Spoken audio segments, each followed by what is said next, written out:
Thank you, Nasser. I appreciate your opening remarks. I'm here having spoken to the President this morning. I told him that Rex Tillerson couldn't be here. He said, good, Tom, go and let them know what you think.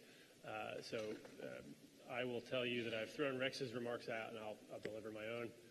But it turns out they're quite similar.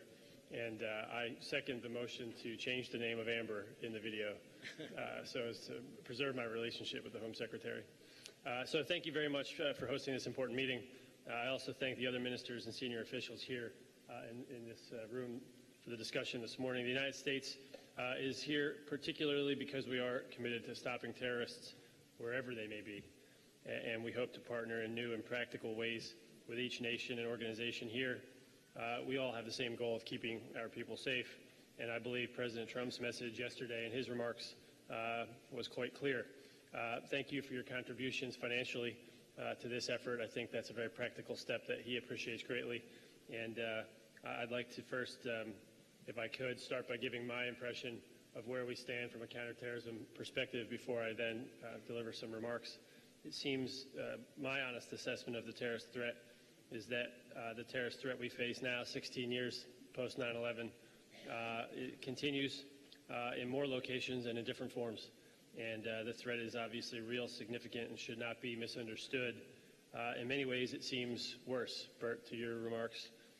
It also seems decentralized and persistent. It seems to be spreading into things that become more pernicious and difficult for our law enforcement intelligence officers to find and interdict.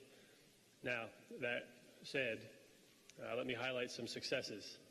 I think the number of foreign terrorist fighters traveling to Iraq and Syria to join ISIS is down significantly since the beginning of 2016. This decline has been dramatic, prolonged, and geographically widespread, and it's coupled with battlefield losses that are finding ISIS on its heels. It is finding ISIS in a position where it's harder to replenish their ranks, and we are shrinking their control of the physical caliphate with the assistance of many of you in this room. This decline is due to other factors as well, including military gains, but also the enhanced commitments that we've seen by partners to implement UN Security Council Resolution 2178. Thank you to Boris for his reference to renewing it and its spirit. Tougher border security and the good practices laid down in the forum's Hague-Marrakesh Memorandum as well. Yet the United States and our partners around the world continue to face significant challenges from foreign fighters from Iraq and Syria returning home. ISIS-inspired, enabled, and directed attacks, often involving everyday objects that have been turned into weapons, as we've seen, unfortunately, of late, and terrorist efforts to exploit new technologies, unmanned aerial aircraft, encrypted communications, difficulties for us to challenge and tackle. We also observe the very real and consistent, persistent threat to our global aviation network. I think that with the work of everyone in this room and with some of the leadership this year from the United States, we are moving towards a globally enhanced, improved security posture in our global aviation network. And I would call on us to continue our focus on that challenge and hopefully move towards increased global standards in that regard. I hope to see some more progress in that regard over the coming 3 to 4 months. We take these threats very seriously. We've acted to improve upon them, but today the United States has made returning foreign fighters a particular priority, and these battle-hardened terrorists commit obviously more vicious and often more effective attacks at home, and they tend to be more deadly than the attacks perpetrated by the inexperienced or untrained operatives. So kudos to the film. We're encouraged that foreign members have supported the United States and Jordan to be the new co-chairs of the Foreign Terrorist Fighter Working Group. The working group is dedicated to coordinating the growing number of civilian-focused efforts at the national, regional, and international levels to stem the flow of foreign fighters and counter the threat posed by returning foreign fighters. Accordingly, I am pleased to announce 2 new forum initiatives in support of our efforts. 1, addressing the challenge of returning families of foreign fighters, or the Families Initiative. And secondly, addressing the growing threat from homegrown terrorists. This homegrown terrorist initiative will allow us to work together in ways to tackle this particularly difficult domestic challenge as it confronts each of us at home and collectively represents an international threat. The Families Initiative, co-led by the United States and the Netherlands, will aim to raise awareness identify needs, and leverage expertise to address challenges associated with returning family members of foreign fighters. The Families Initiative will produce a set of internationally recognized, non-binding good practices for authorities to draw upon as they help family members of foreign fighters who are potentially traumatized, potentially radicalized, or vulnerable to radicalization after exposure to atrocities in international conflict zones. The Homegrown Terrorists Initiative, which the United States and Morocco will co-lead, in coordination with the International Institute for Justice and the Rule of Law, will bring together a range of actors to develop good practices, to identify potential homegrown terrorists, prevent them from committing attacks or inspiring others to do so, and develop solutions to address this growing challenge. Many recent attacks in Western Europe, as each of you know, were committed by terrorists who did not travel to conflict zones and were instead radicalized at home.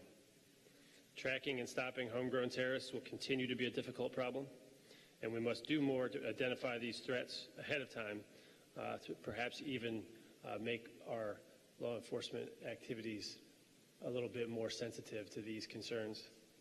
And we must do more identifying these threats in a way that can stop future attacks as opposed to identifying future attackers. We must also strengthen our collective counterterrorism efforts on sharing information to limit terrorist travel, including passenger name record data. That PNR agreement process is important. Sharing that information remains important. Any change in that posture would not be welcome. You've heard of our Homeland Security Presidential Directive 6. I was around at its creation. I'm back in government now. I very much hope to continue our PNR cooperation. We recognize that al-Qaeda and ISIS operatives, including returning foreign fighters and homegrown terrorists, will continue to plot against soft targets such as supporting venues, theaters, and hotels. That is why we worked with Turkey over the past year on the protection of soft targets in a counterterrorism context initiative, which led the development of the Antalya Memorandum that will be endorsed at today's meeting. Thank you to Turkey. The Antalya Memorandum represents the most current thinking on the challenge of protecting soft targets, such as the malls and restaurants, stadiums where we gather to shop, dine, conduct business. The good practices put forth in the memorandum reflect the collective expertise of over 150 public and private practitioners from across law enforcement, intelligence, emergency management, industry, and related fields. These practices can be applied globally and should be applied, and are intended to guide government and industry alike in developing and refining our policies and practices and approaches to soft target protection. These practices will also provide a basis for ongoing international engagement, assistance, and training to enhance the security and resilience of potential soft targets. In conclusion, of course, all this work depends on states making use of it. That's where the UN and other multilateral bodies come in. UN agencies are important partners in building member state capacity in line with the UN Global Counterterrorism Strategy and this forum's good practices, which support that strategy. The United States has long advocated for improving counterterrorism coordination within the UN, so our efforts avoid duplication and are effective in their gathering and targeting and implementation. We look forward to working together to advance our shared goal of defeating the global terrorist threat that confronts each of us. I'd like to end by thanking not only each of you, but adding a personal thank you to Minister Kunders for your leadership. I appreciate it. It is now my honor to turn the floor over to the Foreign Minister of Turkey for his remarks. So thank you very much.